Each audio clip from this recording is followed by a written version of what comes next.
បងចឹងបង្ហាញបងតាក់ទងជាមួយការបិទបើក scan ខ្លួនឯងបងអញ្ចឹងរាល់ដងពេលដែលបង check scan ទៅវាលឺទាំងអស់ហើយលេខបងមានប្រមាណដែលបងកំណត់លឺទាំងអស់ហើយតែបើក្នុងលក្ខខណ្ឌដែលឆ្លងឧទាហរណ៍ថាឥឡូវខ្ញុំដាក់លេខ1ហ្នឹងហើយស្រាប់តែវាមានបញ្ហាឆ្លងចាំមើល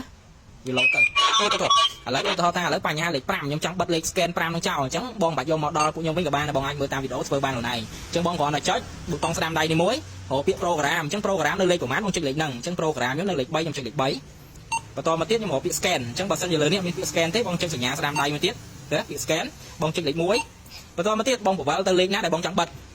អូខេនៅលេខ5អញ្ចឹងខ្ញុំចង់បិទលេខ5ខ្ញុំដល់លេខ5ខ្ញុំចុចប៊ូតុងនេះមួយខាងលើនេះ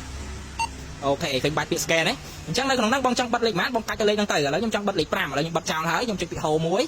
អូខេហើយខ្ញុំកាច់មកលេខ1ខ្ញុំចុច scan អញ្ចឹងវាលែងមានបញ្ហាលើលេខ5ហ្នឹងឯងនេះខ្ញុំកំពុងមកចុចកណ្ដាលលេខ5ហើយឃើញមានឆ្លងចូលដោយសារយើងបិទ scan បាត់ហើយអញ្ចឹងបើសិនជាខ្ញុំចង់បើកវិញដូចគ្នាបងស្ដាំដៃ program ស្ដាំដៃលេខ1ហើយខ្ញុំកាច់ទៅលេខ5ទៅឃើញមានសញ្ញា scan នេះអញ្ចឹងបងចុចបើកវាវិញមកអូខេឃើញចុចពាក្យ scan home វាមកមួយមកបានហើយខ្ញុំចុចពាក្យ scan ហើយខ្ញុំចុចទៅវាចូលលេខ5ហើយបង